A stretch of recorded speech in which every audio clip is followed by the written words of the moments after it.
संका समाधान।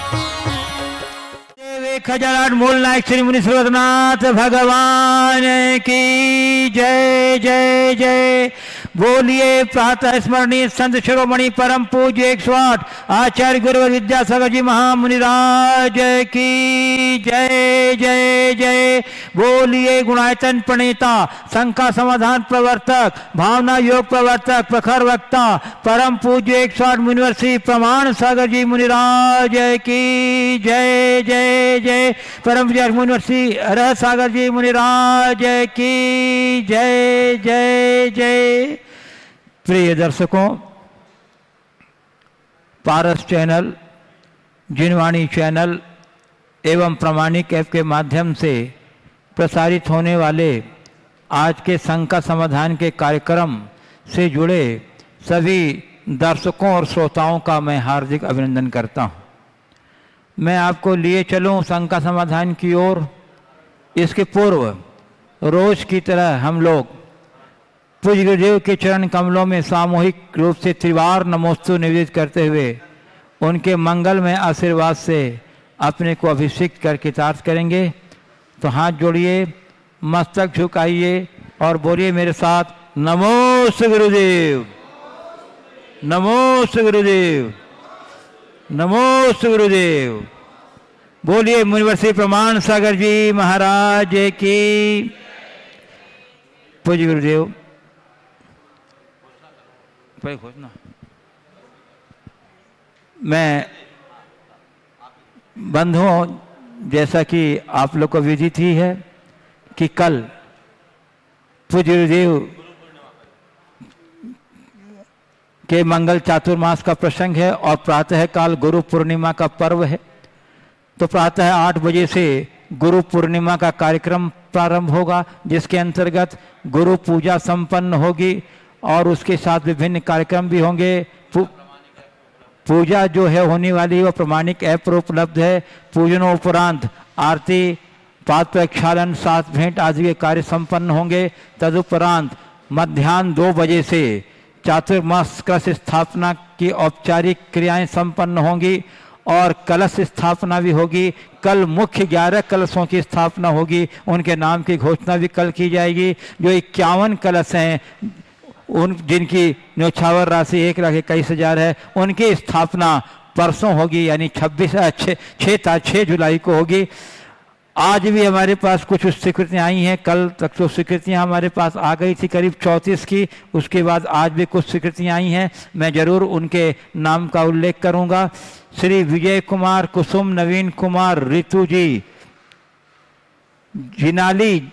जिनासी विश्व परिवार कटनी, श्री सुमतेश जी, मती सरोज रानी, संतोष लिखना, श्री सुमतेश, श्री विजय कुमार जी विश्व, श्रीमती कुसुम जी, नवीन कुमार जी, रितु जी, आशित जी, जिनाली जिनांसी विश्व परिवार कटनी, श्रीमान सुमतेश जी, श्रीमती सरोज रानी, शरद जी, रजनी जी, शैलेंद्र जी, शिखा जी, सुनील जी, सपना जी, कैमूर कटनी, श्री राकेश जी, स्नेह जी, अंजन जी, राजा, अतिका जी, प्रिंसी जी, ओजस जी, अनवी जी कटनी, श्री मगन कुमार जी, जयश्री जी, अंकुर जी, महक जी, बरदान ड्रेसेस कटनी, श्रीमान बालचंद जी, राजकुमारी जी, प्रशांत जी, सूची जी, आरुष जी,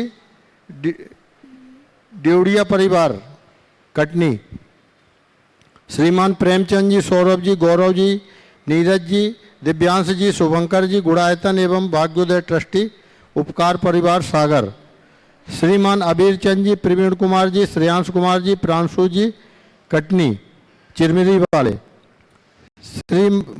श्रीमान कमल कुमार जी, इंदिरा देवी जी, डॉक्टर अखिलेश जी, मधु जी, अजित जी, अनमोल जी, आदित्य जी कटनी, श्रीमान बिमला देवी जी, सुनील कुमार जी, बिलाला गुणायतन ट्रस्टी इंदौर, श्रीमान अनुराग जी, शिल्पी जी, सोदिया गड़ाकोटा। इस प्रकार ये 44 नाम टोटल हो गए हैं। 44 कलश बुक हो गए हैं, अब 7 शेष रह गए हैं। अभी भी समय है आपके पास, आप सम कमेटी से संपर्क करके अपना सौभाग्य सुरक्षित कर सकते हैं। ये जो 51 कलश वाले हैं, इन परसों 6 तारीख को उनके कलश स्थापना का कार्यक्रम संपन्न होगा। और बंधुओं, सारे कार्यक्रमों का सीधा प्रसारण पारस चैनल, जिनवाणी चैनल और प्रामाणिक ऐप के माध्यम से प्रसारित किया जाएगा। इसलिए आप सपरिवार पूरे कार्यक्रमों को देखकर लाभान्वित हों। जैसा गुरुदेव ने निर्देश दिया है उसका सम्यक रूप से पालन करेंगे। अब गुरुदेव, मैं संज्ञा समाधान की ओर चल रहा हूँ आपकी अनुमति से। सुभाष चौक, कटनी, मध्य प्रदेश से खुशबू जैन कह रही हैं, गुरुदेव व्यक्तित्व का निर्माण में मन,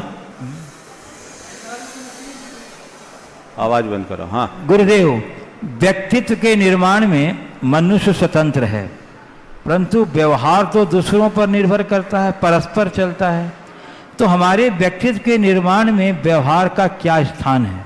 परस्पर व्यवहार में कोई कमी आ जाए जिसके लिए व्यक्ति पराधीन है, तो क्या व्यक्तित्व प्रभावी होगा? आपने पूछा है कि व्यक्तित्व तो मनुष्य के अधीन है, पर व्यवहार दूसरों पर निर्भर करता है। अब परस्पर व्यवहार में यदि किसी वजह से कोई कमी आ जाए तो व्यक्तित्व प्रभावित होगा। देखिए, व्यक्तित्व मनुष्य का स्वयं का होता है, ये बिल्कुल सही है, और जैसा व्यक्तित्व होता है वैसा ही उसका व्यवहार भी होता है। अगर अच्छा व्यक्तित्व है तो उसका व्यवहार अच्छा ही होगा। व्यक्तित्व का मतलब बाहरी टिप टॉप से नहीं है। व्यक्तित्व का संबंध मनुष्य के आचार विचार और व्यवहार का सामुदायिक स्वरूप है। अगर किसी व्यक्ति का व्यक्तित्व गहरा होगा तो उसमें ये सब बातें सहज रूप से समाहित होगी। तो अच्छे व्यक्ति का व्यवहार अच्छा होता है, और वही एक अच्छे व्यक्तित्व का आधार भी है। इसलिए हम हमेशा अच्छा व्यवहार करें। व्यक्ति के व्यक्तित्व का अंदाज हमें कैसे लगेगा? उसके विचार से, उसकी वाणी से, उसका व्यवहार। जिसका व्यक्तित्व अच्छा होता प्रभावित किए बिना नहीं रहता। इसलिए यदि आपके व्यक्तित्व की गहराई है तो कोई व्यक्ति तुमसे कितना भी दुर्व्यवहार क्यों ना करे, तुम उससे प्रभावित नहीं हो सकोगे। आप संतों के जीवन को देखें। संतों के जीवन में बड़ा बड़ा उपसर्ग करने वाले लोग, बड़ा दुर्व्यवहार और दुष्प्रसंग उपस्थित करने वाले लोग भी होते हैं, तो भी वे उनके प्रति बड़ा सौम्य व्यवहार करते हैं। ये किस बात का प्रमाण है? ये उनके व्यक्तित्व के गहराई का उदाहरण है, प्रमाण है। तो हम अपने व्यक्तित्व को इतना गहरा बनाएं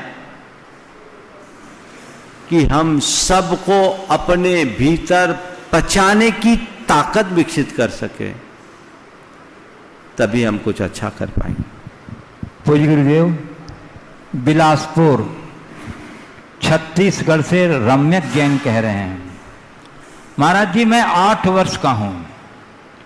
अभी 28 पर्व में मैं आलू प्याज नहीं खा रहा हूं, पर मैं नियम नहीं लिया हूं। तो मेरी मम्मी बोली, बेटा तुम नियम लो तभी तुम्हें पुण्य होगा। तो महाराज जी, जब मैं आलू प्याज खाता हूं तो मुझे पाप लगता है, और जब नहीं खा रहा हूं तो बिना नियम का पुण्य क्यों नहीं हो सकता? देखो, बहुत अच्छा सवाल है, एक बच्चे का सवाल है, लेकिन बहुत गहराई से समझने जैसा। किसी चीज को नहीं खाना और खाने की इच्छा से ऊपर हो जाना, दोनों में बड़ा अंतर है। आप अभी नहीं खा रहे तो तय कर लो आगे नहीं खाएंगे, ताकि खाने की इच्छा भी ना हो। अभी आप नहीं खा रहे लेकिन आपका नियम नहीं है, तो कभी कोई ज्यादा आग्रह अनुरोध करेगा, मनुहार करेगा, तो आपके मन में खाने की इच्छा भी हो सकती है। इसलिए वो इच्छा ना हो इसलिए नियम लो। एक तो ये बात। दूसरी बात देखो, बैंक में आप लोग अपना पैसा जमा करते हो, रुपया लगाते हो, तो बैंक में रुपया लगाने वाले अगर अपने करेंट अकाउंट में महीनों रुपया, सालों रुपया रखे तो क्या कोई इंटरेस्ट मिलता है? नहीं मिलता ना। लेकिन एफडी करो तो मैंने सुना 45 दिन तक का एफडी होता है, तो भी इंटरेस्ट मिलता है। हाँ, 15 दिन का भी होने लगा। आपने एफडी किया, आपको इंटरेस्ट मिला। सवाल है इंटरेस्ट किस बात का मिला? बैंक में पैसा रखने का कि पैसा न उठाने के संकल्प का? तो नियम का फल मिलता है, और नियम तभी होते हैं जब हम संकल्प से जुड़ते हैं। जब मनुष्य संकल्प में बंध जाता है तो हमारी इच्छाएं भी समाप्त हो जाती हैं। इसलिए अपने आप को संकल्पों से बांध कर रखना चाहिए। तो गुरुदेव, नवापारा राजिम छत्तीसगढ़ से श्री जय कुमार जैन कह रहे हैं, गुरुदेव जीना सरल है, प्यार करना सरल है, हारना और जीतना भी सरल है, तो कठिन क्या है? सरल बनना ही कठिन है। तो पूज्य गुरुदेव इस कठिन रूपी सरल को सरल कैसे बनाएं, कृपया समाधान। ये सवाल कई बार है कि सरल होने की बातें बड़ी सरलता से कर दी जाती है, पर सरल बनना बड़ा कठिन होता है। सरल बनने का सरल रास्ता बता दें तो मैं एक ही बात बोलता हूँ, अगर आप सरल बनना चाहते हैं तो उसका सरल रास्ता यही है कि अपने ईगो को हटा दें। ईगो को हटा दे। मनुष्य का अहंकार उसे टेढ़ा बनाता है। महाराज, अहंकार को हटाना बड़ा कठिन है, तो महाराज क्या करें? पूज्य गुरुदेव, उदयपुर राजस्थान से अनिल मेहता कह रहे हैं गुरुदेव कि जीवन की यात्रा में भजन और भोजन ये गाड़ी के दो पहिए हैं, लेकिन इंसान ने ट्रैक्टर के बड़ा पहिया भोजन का और छोटा पहिया भजन का मानकर यात्रा कर रहा है। तो हमारी जीवन की यात्रा एक समान पहिए से करें या ट्रैक्टर के पहिए से करनी चाहिए? गुरुदेव, सफल यात्रा के लिए पहिए कैसे होने चाहिए? सीधी बात यह है कि जिनके पहिए समान है वो गाड़ी, और जिनके पहिए असमान हो खटोला। गाड़ी पे यात्रा करोगे तो गंतव्य तक पहुंचोगे, और खटोले में जाओगे तो गड्ढे में गिरोगे। अब ये तुम्हें तय करना है कि हम कैसा कर रहे हैं। निश्चित रूप से भजन और भोजन में संतुलन होना चाहिए। हमारी विचारधारा निर्मल होनी चाहिए। हमारे जीवन की प्राथमिकताएं बदलनी चाहिए, और यदि ऐसा होगा तभी हम अपने जीवन को बेहतर बना सकें। पूज्य गुरुदेव, कटनी मध्य प्रदेश से अर्पणा गौर कह रही हैं, गुरुदेव हमें अष्टानिका व्रत, 10 लक्षण व्रत या किसी भी व्रतों को करना क्यों जरूरी होता है? क्या हम व्रतों को किए बगैर धर्म नहीं निभा सकते हैं? कोई जरूरी नहीं। किसने कहा व्रत करना जरूरी? पर अपनी वृत्तियों को सुधारना है तो व्रत करो। व्रत एक तपस्या है। तपस्या से हम अपने कर्मों की निर्जरा करते हैं, चित्त की शुद्धि करते हैं। अगर आपको लगता है कि तपस्या से मेरे जीवन का कल्याण होता है तो व्रत कीजिए, और तपस्या आपको निरर्थक दिखते तो व्रत करने की कोई आवश्यकता नहीं। लेकिन इतनी बात मैं जरूर कहूँगा, बिना व्रत संयम के जीवन का उद्धार नहीं होता। हमें त्याग तपस्या में कभी कमजोर नहीं होना चाहिए। उसके प्रति हमारा सतत उत्साह बना रहना चाहिए। यदि वैसा उत्साह बना रहेगा तो हम अपने जीवन को बड़ी ऊंचाई तक पहुंचा सकेंगे। आपने पूछा है कि व्रत क्यों करें? अपनी इच्छाओं की निवृत्ति के लिए, अपनी चित्तवृत्ति की निर्मलता के लिए, अपने जीवन में संयम साधना का अभ्यास बढ़ाने के लिए व्रत किया जाता है। और आप छोटे छोटे व्रत करना शुरू करोगे तो कालांतर में महाव्रत धारण करने की पात्रता प्राप्त कर सकोगे। पूज्य गुरुदेव, कटनी मध्य प्रदेश से समकित जैन कह रहे हैं, गुरुदेव मेरी शंका यह है कि विधान पूजा आदि के कुछ छंद अगर हम गुनगुनाते रहते हैं तो क्या उसमें हमें कोई दोष लगता है? भगवान का नाम लेने में क्या दोष? अच्छी बातें गुनगुनाते रहिए।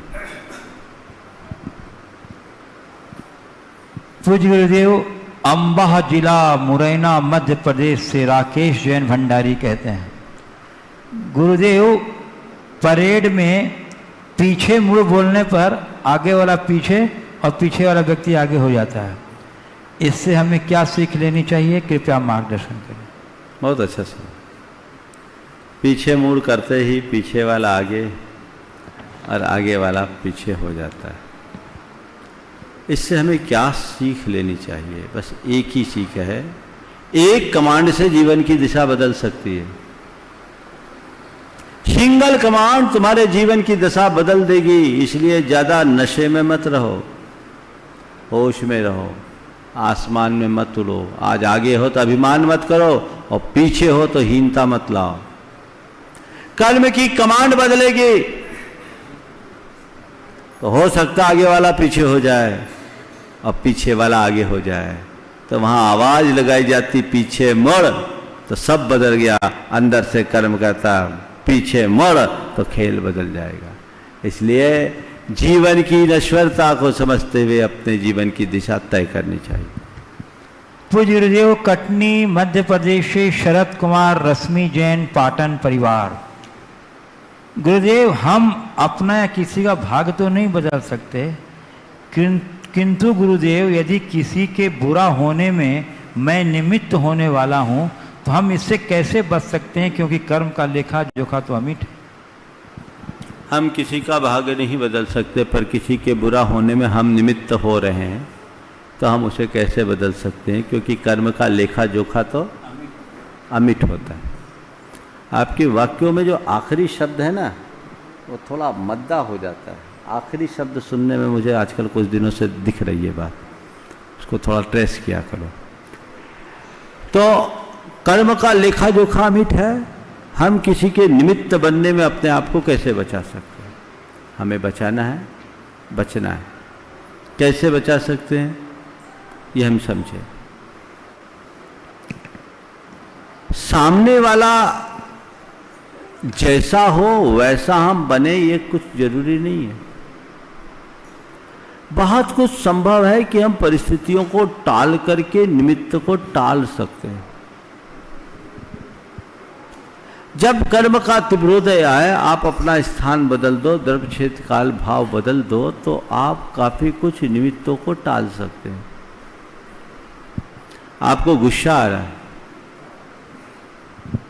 या सामने वालों को आपके निमित्त से गुस्सा आ रहा है, आप वहां से खिसक जाओ, निमित्त बदलेगा, परिस्थितियां बदल सकती हैं। लेकिन हां, कभी कभी कुछ प्रसंग ऐसे होते हैं जिनमें वो निमित्त अटल जैसा बन जाता है। जैसे दीपायन का निमित्त था। दीपायन ने बहुत चाहा, उन्हें पता था कि इनके निमित्त से द्वारिका जलने वाली है, यदुवंश का विनाश होना है। उनका मन विरक्त हो उठा था, लेकिन होनहार को कोई टाल नहीं सकता। तो ऐसा क्वचित कदाचित होता है। इस बात को पकड़ करके अगर आप ये बोलो कि मैं किसी का निमित्त थोड़ी बनना, जो होना है सो होगा, ऐसा मत करना। आप गाड़ी चलाओ, आंख मूंद करके गाड़ी चलाओ कि मेरे निमित्त से किसी का एक्सीडेंट होना है तो होगा ही, तो क्या यह समझदारी भरा कदम होगा? हाँ, तुम्हारे जिम्मेदारी है कि तुम गाड़ी चलाओ तो सतर्कता से चलाओ। हाँ, पर क्वचित कदाचित ऐसा भी हो सकता है कि सब प्रकार की सतर्कता को अपनाने के बाद भी कई बार अनहोनी हो जाती है। ये निमित्त है, तो इसे व्यापकता से समझना चाहिए। पूज्य गुरुदेव, बड़गांव कटनी से श्री राजेंद्र जैन पत्रकार कह रहे हैं, गुरुदेव नवधा भक्ति क्या और क्यों? नई पीढ़ी नवधा भक्ति भूलती जा रही है, कुछ लोग इसे अहंकार के रूप में लेते हैं, ये कहाँ तक उचित है? देखिए, नवधा भक्ति का जैन परंपरा में अलग प्रकार से वर्णन है, यद्यपि रामायण में नवधा भक्ति को अलग तरीके से प्ररूपित किया गया, लेकिन यहाँ नवधा भक्ति हमारे यहाँ मुनियों की 9 प्रकार से भक्ति करने की बात की गई। परगहन करना, उनको उच्चासन देना, प्रदक्षिणा देके उच्चासन देना, उन्हें प्रणाम करना, उनका पाद प्रक्षालन करना, उनकी पूजा करना, और 4 प्रकार की शुद्धि बोलना, मन वचन काय की शुद्धि और अन्न जल की शुद्धि। ये नवधा भक्ति है और ये गृहस्थों का कर्तव्य है कि वह सुपात्र को, साधुजन को, मुनिजन को नवधा पुक्ति पूर्वक ही उनकी परिचर्या करे, अभ्यर्थना करे, उनको आहार दे। अब सवाल ये है कि अहंकार उनको दिखता है जिसने साधु के स्वरूप को नहीं पहचाना। ये साधु के गौरव के लिए बनाई हुई व्यवस्था है, और साधु कहता नहीं ऐसा करो, गृहस्थ खुद वैसा करता है। एक विधि बनाई और विधि पूर्वक जैन साधु की पूजा अर्चा होती है। अभ्यागत अतिथि का सत्कार करना, सम्मान करना भारत की प्राचीन परंपरा है। जैन साधु को कोई तुम्हारे वस्त्र आभूषण अलंकार और धन से तो कोई लेना देना नहीं है। आप इसी प्रकार से भक्ति कर सकते हैं, और इस तरह की भक्ति में आपके श्रावक पने का दर्शन होता है, इसलिए इसे अहंकार समझना भूल। पूज्य गुरुदेव, कटनी मध्य प्रदेश से श्री दिगंबर जैन पंचायत के अध्यक्ष श्री संतोष कुमार जी मालगुजार कह रहे हैं, गुरुवर की वर्ण व्यवस्था का क्या तात्पर्य है और जैनागम के अनुसार इसका क्या स्वरूप है, तथा इनकी सुरक्षा एवं अनुपालन के लिए क्या संदेश मिलता है? क्या आज के परिवेश में इस वर्ण व्यवस्था की कोई व्यवहारिक उपयोगिता है? देखिए, जैन परंपरा में कर्मणा वर्ण व्यवस्था बनाई गई। जब हम आदि पुराण का आलोढ़न करते हैं तो उसमें उल्लेख है कि मूलतः 3 वर्ण थे, क्षत्रिय, वैश्य और शूद्र। भरत चक्रवर्ती ने इनमें से व्रतियों को छांटकर चौथे ब्राह्मण वर्ण की स्थापना की। ब्राह्मणा व्रत संस्कारात्, जो व्रत संस्कार से युक्त हैं वो ब्राह्मण। जो पर की रक्षा में तत्पर हो वो क्षत्रिय। जो व्यापार व्यवसाय से जीविका करे वो वैश्य, और जो शिल्प सेवा आदि से अपनी आजीविका करे वो शूद्र। और एक ऐसी व्यवस्था बनाई गई कि प्रत्येक व्यक्ति अपने अपने वर्ण के अनुरूप ही अपनी आजीविका करे। वर्णाश्रम के विरुद्ध की जाने वाली आजीविका किए जाने पर उसे राजदंड का भागीदार बताया गया। एक समय में ऐसी वर्ण व्यवस्था थी और विवाह आदि का संबंध भी इसी वर्णों की अपेक्षा की जाती थी। उसमें पारस्परिक संबंध होते थे, लेकिन ऐसा वर्णन है कि ब्राह्मण क्षत्रिय वैश्य और शूद्र चारों वर्ण की कन्या ले सकता है। देगा वैश्य क्षत्रिय ले सकता है, देगा केवल ब्राह्मण को। क्षत्रिय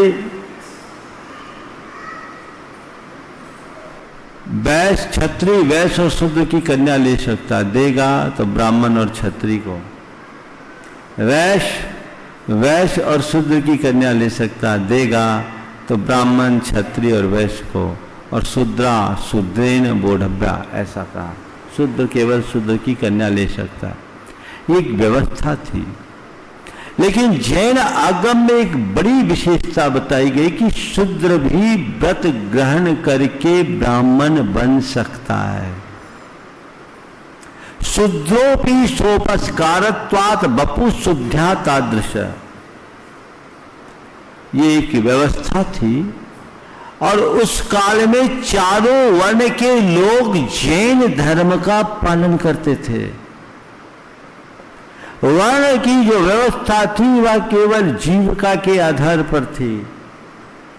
चारों वर्णों के लोगों को जैन धर्म के अनुपालन की स्वतंत्रता थी और चारों वर्ण के लोग जैन धर्मानुयायी थे। उस अनुरूप व्यवस्थाएं चलती थी।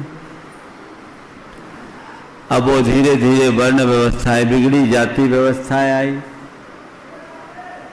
और अब धीरे धीरे जाति व्यवस्था भी विलुप्त होते जा रही है। वर्ण व्यवस्था, सामाजिक व्यवस्था, जाति हमारी शरीर आश्रित है, धर्म आत्माश्रित है, और हमें हमेशा आत्माश्रित धर्म को महत्व देकर के चलना चाहिए। इस संदर्भ में जिन्हें बहुत विस्तार से जानने की आवश्यकता इच्छा है, पंडित फूलचंद सिद्धांत शास्त्री की एक कृति है वर्ण, जाति और धर्म, भारतीय ज्ञानपीठ से प्रकाशित है। संभवतः इंटरनेट पर भी उपलब्ध होगी, जैन वर्ल्ड में शायद मिले। एक बार आप पढ़िए, बहुत ही संयुक्तिक और आगम के आधार पर विवेचन किया है। हमारी अवधारणाएं ठीक होगी। तो गुरुदेव, आज हमारे बीच जैन जगत के नवोदित युवा विद्वान डॉक्टर सोनल शास्त्री दिल्ली से पधारे हुए हैं। मैं बताना चाहता हूं दर्शकों को कि पूज्य देव की प्रेरणा और आशीर्वाद से जो संस्कृत के सिद्ध चक्र महामंडल विधान की पूजा प्रचलित हुई है, उस पूजा की इन्होंने बड़ी कुशलता और श्रम के साथ संपादन किया है, जो प्रशंसनीय है। आज यहाँ उपस्थित हैं। मैं उन्हें आमंत्रित कर रहा हूँ कि वे अपने विविधतापूर्ण जिज्ञासा से हम लोग को लाभान्वित करें। डॉक्टर सोनल शास्त्री, दिल्ली। पूज्य गुरुवर के चरणों में बारंबार नमोस्तु नमोस्तु नमोस्तु। गुरुवर, दो शब्द हैं, एक दृष्टि और एक दृष्टिकोण। दोनों में क्या समानता और क्या विषमता है, और जगत और जीवन, इनके प्रति क्या दृष्टि होनी चाहिए और क्या दृष्टिकोण होना चाहिए कि जिससे कि हम जगत में रहते हुए जीवन का उच्चतम उपयोग करके और हम उसकी सार्थकता सिद्ध कर सकें। बहुत विद्वत्तापूर्ण प्रश्न किया है, उत्तर भी मैं विद्वत्तापूर्ण देना चाहूँगा। दृष्टि और दृष्टिकोण में आपने अंतर पूछा है, तो मैं दो शब्दों में देता हूँ, और वो भी आगम के दो शब्द हैं, प्रमाण और नय। दृष्टि यानी प्रमाण और दृष्टिकोण यानी नय। जब हम किसी चीज को जानते हैं तो जानना दृष्टि है, और उसमें जब हम अपना एंगल जोड़ते हैं तो दृष्टिकोण। आपने पूछा जगत और जीवन के प्रति हमें कैसी दृष्टि और कैसा दृष्टिकोण रखना चाहिए। जगत के प्रति हमें समता मूलक दृष्टि रखनी चाहिए, और स्वयं के प्रति समीक्षा परक दृष्टिकोण होना चाहिए। जगत के प्रति क्षमता मूलक दृष्टि और स्वयं के प्रति समीक्षा मूलक दृष्टिकोण। संसार जिस रूप में आए क्षमता ये स्थिरता देगी, और खुद के प्रति समीक्षा मूलक दृष्टिकोण रखोगे तो अपने जीवन को मांझ सकोगे, परिमार्जित कर सकोगे और कुछ अच्छा कर सकोगे। और एक दो प्रश्न पूछना चाहो तो कर सकते हो। चलो हाँ पूछो, तैयारी है, पूछो। ठीक है, लोग बोलते हैं महाराज प्रश्न पूछने में भी दिमाग लगाना पड़ता है। बोलिए। पूज्य गुरुदेव, नवा पारा राजिम छत्तीसगढ़ से ज्योति जैन कह रहे हैं, पूज्य गुरुदेव कल गुरुदेव जी का चातुर्मास कलश स्थापना है। गुरुदेव जी चातुर्मास कलश की क्या प्रभावना होती है एवं चातुर्मास कलश प्राप्तकर्ता को कलश घर पर कहाँ विराजमान करना चाहिए एवं कलश की प्रभावना बनी रहे इस हेतु क्या सावधानी रखनी चाहिए? देखिए, चातुर्मास मुनियों का होता है। चातुर्मास निर्वृत्ति की एक साधना है और एक प्रकार का संकल्प है। ऐसे देखा जाए तो आज हमारा तो चातुर्मास हो गया तय, समझ गए? लेकिन घबराना नहीं, हमने अभी गुंजाइश रखी है। हाँ समझ गए, नहीं तो कटनी वाले महाराज तो हो गया, अब छोड़ो। गुंजाइश पूरी रखी, हमारे गुरु ने हमें मंत्र पहले से दे दिया, गृहस्थों के ऊपर निर्भर मत रहना, कब चकमा देते कोई भरोसा नहीं, टाइट करके रखना। पर आज हम लोगों का जो चातुर्मास का औपचारिक संकल्प था, हमने अपनी विधि और प्रक्रिया के तहत उसे पूर्ण कर लिया। आज सब संघों का लगभग उपवास है। कलश स्थापना श्रावकों का काम। कलश क्यों स्थापित करते हैं? चातुर्मास मुनियों की साधना, धर्म प्रभावना और गृहस्थों के भी संयम साधना धर्माराधना का एक बड़ा मांगलिक अनुष्ठान बन गया है। तो जहां कहीं चातुर्मास होता है, ये चातुर्मास निर्बाध संपन्न हो, इस भाव से लोग मंगल कलश रखते हैं। हर कार्य की निर्विघ्न संपन्नता के लिए मंगल कलश की स्थापना हो। फिर साधु संतों का चातुर्मास हुआ तो गृहस्थों की भी चूंकि उसमें भागीदारी होती है, तो ये चातुर्मास निर्विघ्न हो और हम चातुर्मास कराने का श्रेय प्राप्त करें। कलश स्थापित करना आप गृहस्थों के संकल्प का द्योतक है कि ये चातुर्मास हो रहा है तो उसमें मेरी भागीदारी है। इस चातुर्मास की तपाराधना की पूर्ण अनुमोदना है। मैं कलश रख रहा हूं, मैं उसका साक्षी हूं। तो उस अनुमोदना का पुण्य लाभ कलश के स्थापना कर्ताओं को मिलता है, भावनाओं से लेते हैं। और चातुर्मास में होने वाले सारे धर्मानुष्ठानों से वो रिचार्ज हो जाता है। ऐसे मांगलिक प्रतीक को लोग जब अपने घरों में ले जाते हैं तो वो भी मंगलवर्धक होता है। कलश को तो ऐसी अष्ट मंगलों में मुख्य मंगल बताया। आप घर में कहाँ रखें तो घर के जो पवित्र स्थल है, पूजा घर आदि वहाँ रखे, ईशान कोण में उसे रखा जा सकता है, जो चातुर्मास की समाप्ति के बाद होता है। आजकल लोगों में चातुर्मास कलश स्थापना को लेकर बहुत उत्साह और उमंग होता है। यहाँ भी बहुत उत्साह है। इस बार तो रिकॉर्ड ही अलग हो गया। पूरे कलश लगभग सभी, दो तो देने पड़े दूसरों को, नहीं तो सब कटनी वाले ले लिए मुख्य कलश में। और अगर होता तो भी और भी लाइन में थे, कईयों को मना करना पड़ा। और सामान्य कलश भी लगभग सब कटनी वालों के नाम गए, नहीं तो हमारे हर वर्ष 80% कलश बाहर जाते हैं। इस बार बाहर के लोग आए भी नहीं। क्षेत्रों में और शहरों में भी लोग छोड़ते नहीं, जिनको हर साल करना पड़ता है, करते ही हैं। अभी भी 2 लोगों ने जबरदस्ती कलश लिए कि हमें तो कलश रखना ही है, हमारा कलश छूटना नहीं चाहिए। भाव लोगों के होते हैं। कुछ लोग ऐसे हैं जो पिछले 10-10, 15-15 सालों से कलश रखते आ रहे, निरंतर रख रहे बिना नागा कि मुझे रखना ही है। और वो कहते, एक सज्जन का मैसेज आया, कल बताऊंगा नाम, मैंने कहलवाया रहने दो, बोला अमंगल हो जाएगा, मुझे तो कलश चाहिए। ये भाव, ये विशुद्धि है, लोगों को सीखना चाहिए। ये तो कटनी वाले को फायदा मिल गया, हमारे पास बोलियां होती नहीं, लोग बोल बोल के दे देते हैं। बाहर वालों को आने से रोक लगा दिया तो कटनी वाले को मौका मिला, कटनी वाले भी रह जाते। भावना जगाना चाहिए। और पूरे देश में बड़ा उत्साह है, सभी संघों के प्रति उत्साह है। 12 तारीख को गुरुदेव का भी कलश स्थापन का कार्यक्रम मेरी को जैसी जानकारी है उसके अनुसार होगा। अन्य संघों में भी सब में जहाँ तहाँ होंगे, आप सब लाभ उठाएंगे। लेकिन जो बात मैं कह रहा हूँ, बाहर वाले लगभग सब रुक गए, पर उनको हमारा आशीर्वाद, चिंता नहीं करो। कई लोग तो बड़े दुख के साथ कह रहे कि हमारा पिछले इतने सालों से हम कभी नागा नहीं हुए महाराज, छूट रहा है। या क्या करोगे, बहुत कुछ छूट गया, पर कम से कम चैनल के माध्यम से आप उसका लाभ लोगे। कटनी वाले भी कल अपने घरों से ही सारा कार्यक्रम देखेंगे दोपहर का, यहाँ अपनी भीड़ नहीं लगाएंगे। केवल जो भागीदार लोग हैं उनके लिए ही यहाँ स्थान आरक्षित होगा। तो थोड़ा सा संयम का परिचय तो आप देंगे ही देंगे।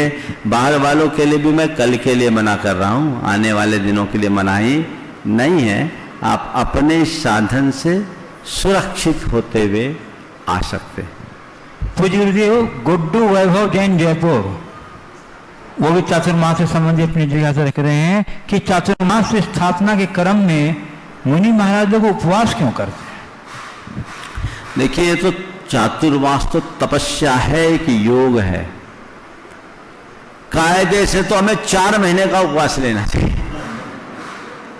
एक युग था कि मुनि महाराज चातुर्मास का योग करते थे, वृक्षमूल पेड़ के नीचे चातुर्मास कर लेते थे, कोई तामझाम नहीं, कोई कार्यक्रम नहीं, फिर बुलाना भी नहीं पड़ता था, मना भी नहीं करना पड़ता। लेकिन आज हमारे शरीर का सत्व क्षीण है, सहनन की कमी है, तो कहा गया चलो आदि और अंत सुधार लो, उपवास पूर्वक स्थापना करो और उपवास पूर्वक निष्ठापन करना, ये शास्त्र का विधान है। तो आज हम लोगों ने उपवास किया, आज स्थापना हुई। दीपावली से एक दिन पूर्व उपवास होगा और दीपावली के दिन निष्ठापन होगा। तो एक व्यवस्था है, आगम की व्यवस्था है। ये उपवास तो अनिवार्य है, ये और केशलोच का उपवास मुनि को करना ही है, बाकी करो या ना करो।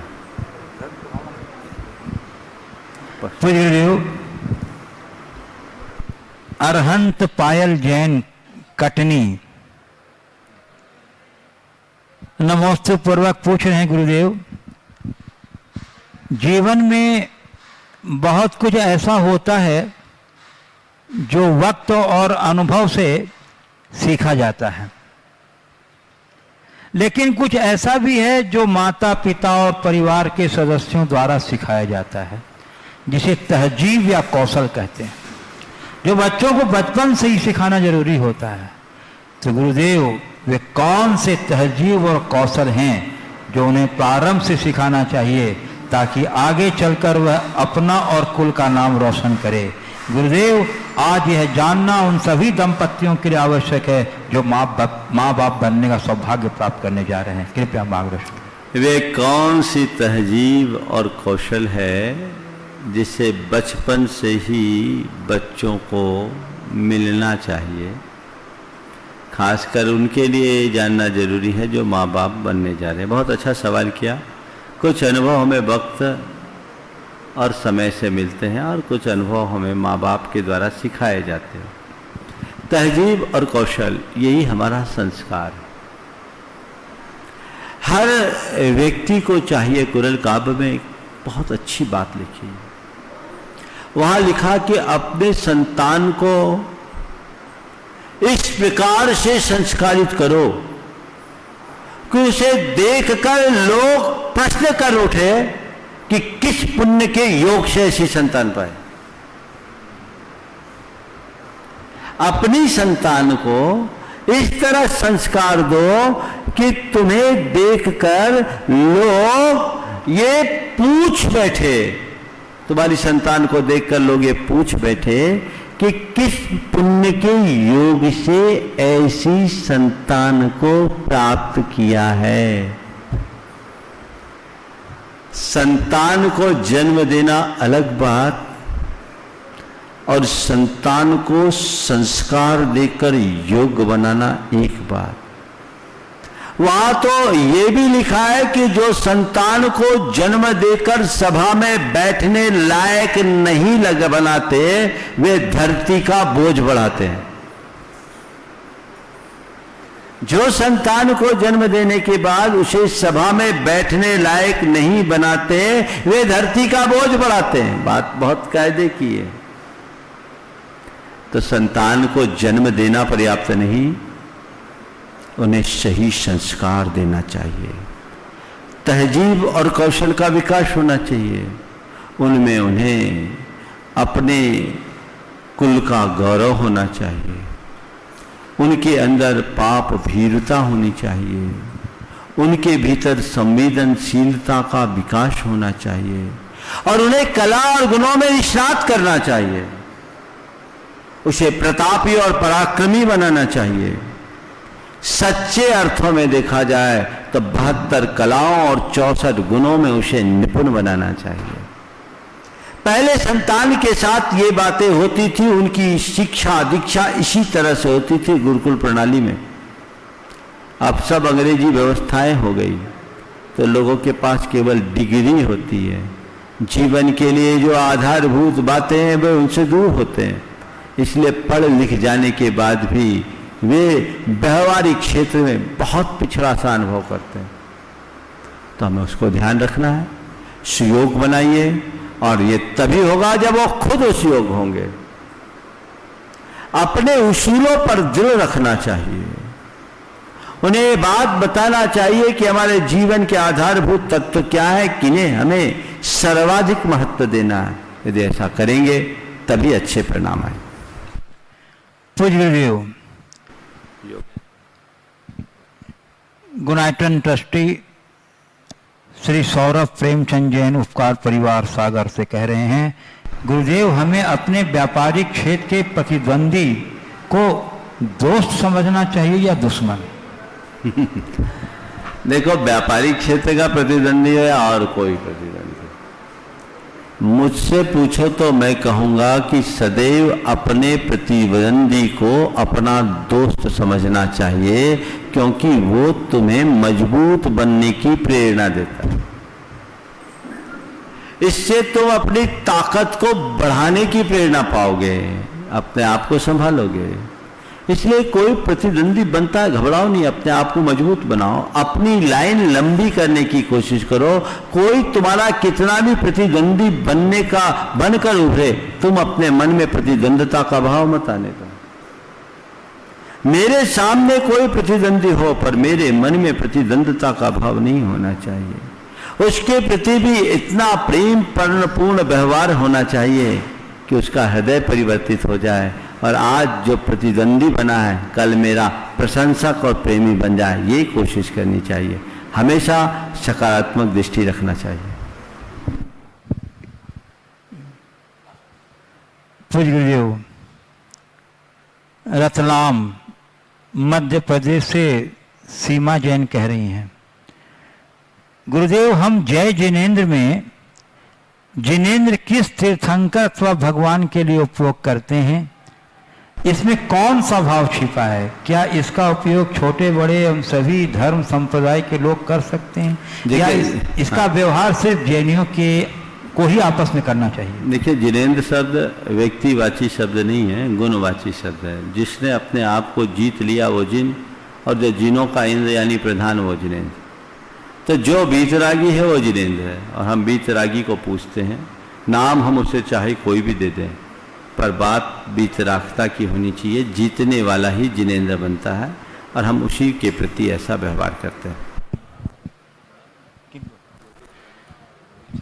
बंधुओं, हमारे बीच भोपाल से गुणायतन ट्रस्टी श्री योगेश वंदना और रवि प्रकाश मड़वैया यहाँ उपस्थित हैं। मैं उन्हें आमंत्रित कर रहा हूँ कि कृपया अग्रिम पंक्ति में पधारें और अपनी जिज्ञासा से हम लोगों को लाभान्वित करें। श्री योगेश वंदना, गुणायतन ट्रस्टी, भोपाल। नमोस्तु महाराज जी।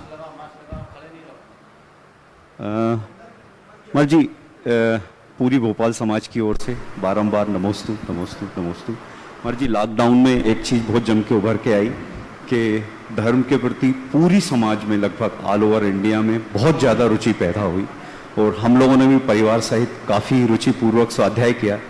इस बीच अपने ज्ञान को ज्ञेय बनाकर अपनी आत्मा का उत्थान करना है, ये कुछ सेंटेंस और थोड़ा सा आपके मुखारबिन से। ज्ञान को ज्ञेय बनाकर अपनी आत्मा का उत्थान कैसे करें। देखिए, बिल्कुल सही बात आपने कही कि इस तालाबंदी का लोगों ने जी भर करके लाभ लिया और लोगों की धार्मिकताएं ज़्यादा बढ़ी। यद्यपि धर्म स्थान बंद रहे, लेकिन लोगों की धर्म श्रद्धा बनी रही और उस धर्म श्रद्धा के प्रताप से लोगों ने खूब लाभ उठाया, भरपूर लाभ उठाया। आप लोग अपने परिवार के साथ खूब स्वाध्याय किया है, बड़ी प्रसन्नता का विषय मुझे मालूम पड़ा। जैन धर्म और दर्शन पूरा याद कर लिया, बहुत अच्छी बात, बच्चों समेत। ये एक प्रेरणा है और बहुत लोगों ने पढ़ा भी है। आप ज्ञान को ज्ञेय बनाकर जीवन का, आत्मा का उत्थान कैसे करें। देखिए, जो ज्ञान अर्जित आपने किया है, इस ज्ञान को अध्यात्म मूलक बनाने का प्रयास करो। एक ज्ञान है जो जानकारी है और एक ज्ञान है जो हमारे अज्ञान का निवारण करता है। जानकारी प्राप्त करना बड़ी बात नहीं है, गूगल के पास सबसे ज़्यादा ज्ञान है, सब प्रश्नों का समाधान है, पर उसमें केवल जानकारियों का संग्रह है। अपने माइंड को गूगल मत बनाओ, अपने अज्ञान का निवारण करो। अज्ञान का निवारण ही भ्रम का निवारण, जीवन के सत्य का बोध और भान ही ज्ञान है। मैं कौन हूं, मेरा क्या है, मैं क्या कर रहा हूं, मुझे क्या करना चाहिए, इस लक्ष्य और उद्देश्य को समझ लेना ही ज्ञान है। इतनी बात समझ में आ जाए तो स्वयं हमारा पथ प्रशस्त होने लगेगा, फिर हमें ज्यादा कुछ कहने की जरूरत नहीं पड़ेगी। अपनी भूमिका के अनुरूप जितना संयम साधना आप कर सको करो, अपने कर्तव्यों का पालन करो, बच्चे बड़े सब। बस मूल बात है इतनी सी समझ आ जाए, मैं आत्मा हूं, मुझे इस संसार के आवागमन के चक्र का खात्मा करना है, अब इस संसार में और अधिक नहीं भटकना है। इतनी समझ आ जाए तो हमारा उद्धार हो जाए, फिर हमें ज़्यादा कुछ कहने और करने की आवश्यकता शेष न रहे। रवि प्रकाश मड़वैया, गुणायतन ट्रस्टी, भोपाल। नमोस्तु गुरुवर। गुरुवर, मैं जैसा आपने अभी कहा कि आत्मा का कल्याण, जो क्वेश्चन अभी योगेश जी ने किया उसी को कंटिन्यू कर रहा हूँ कि हम आत्मा का कल्याण इस पारिवारिक जीवन में, मतलब उसमें रहते हुए हम कैसे आगे बढ़ाएं उसको। नहीं, पारिवारिक जीवन में रह करके भी आत्म कल्याण मार्ग, कई मार्ग को पकड़ सकते हो। गृहस्थों को भी मोक्ष मार्गस्थ कहा, यदि उसके पास भेद विज्ञान हो, जीवन की समझ हो। अपनी भूमिका अनुरूप आप जितना संयम रखें और निष्प्रहता, अनासक्ति को अपना करके चले। जीवन में जो जरूरत है वो संग्रह करो और जो संग्रहित है उसका सदुपयोग करो। ये आत्म कल्याण का मार्ग है। क्रमशः धीरे धीरे दायित्वों को पूर्ण करके आगे बढ़ने का भाव रखो। ऐसा मत सोचना कि मैं गृहस्थ हो गया तो आत्म कल्याण नहीं होगा। भगवान ने दो मार्ग बताया, साधु मार्ग और गृहस्थ मार्ग, साधु धर्म और श्रावक धर्म। तो श्रावक धर्म आप गृहस्थों के लिए है ना, तो गृहस्थोचित कर्तव्यों का पालन करते हुए आप आत्म कल्याण कर सकते। पूज्य रीठी कटनी मध्य प्रदेश से मायूरी जैन कह रही हैं, गुरुदेव कहा गया है एक जगह कि अपनी छवि का ध्यान रखें क्योंकि इसकी आयु आपकी आयु से कहीं ज्यादा होती है।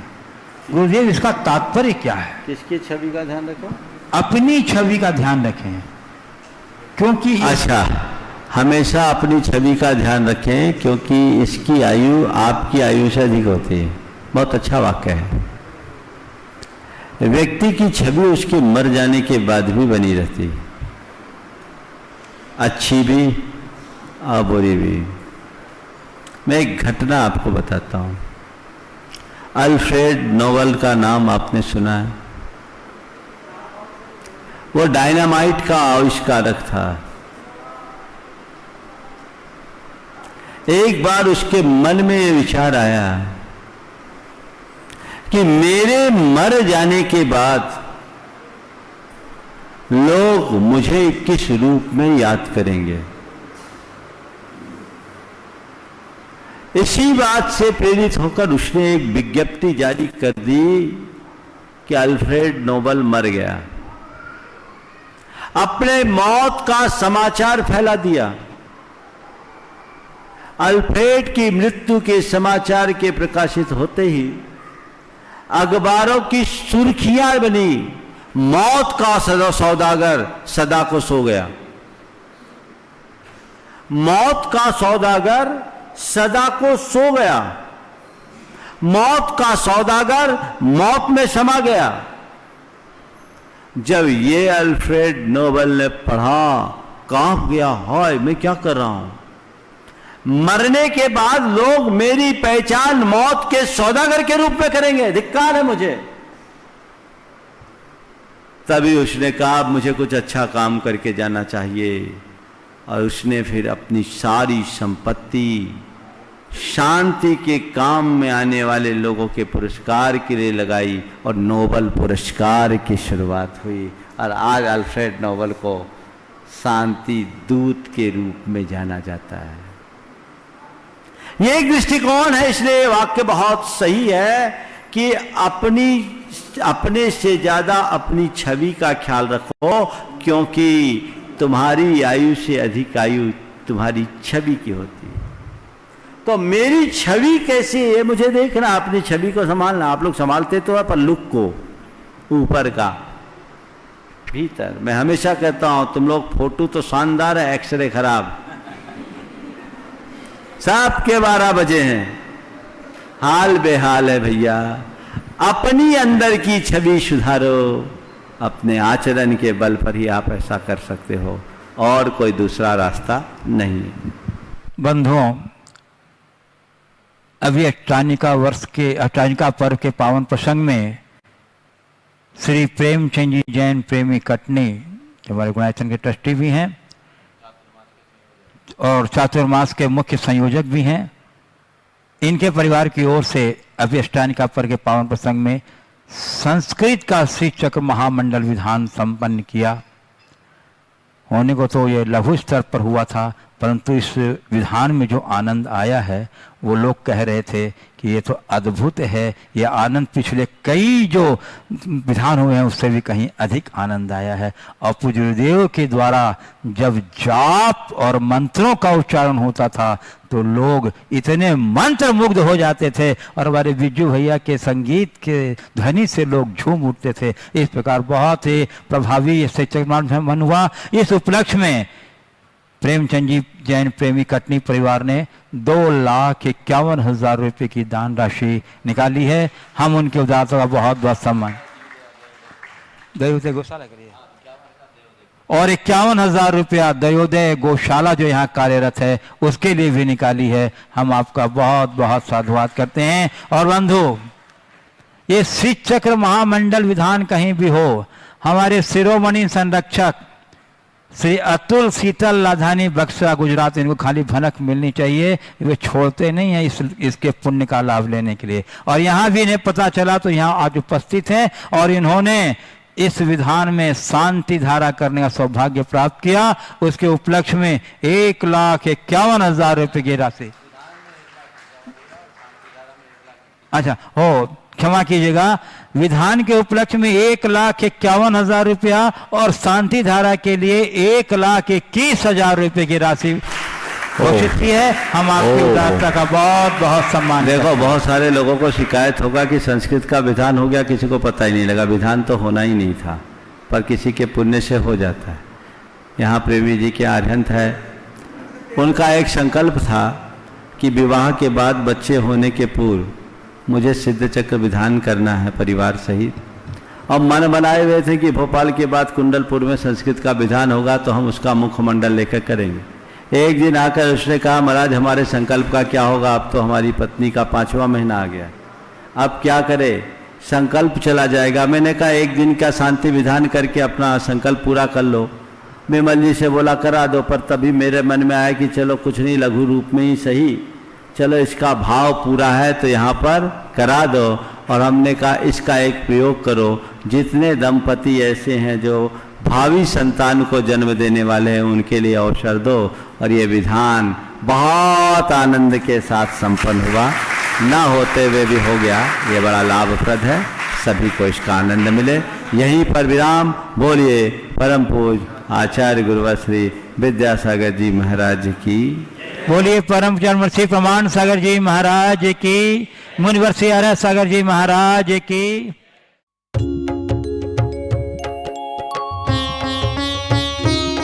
शक का समाधान।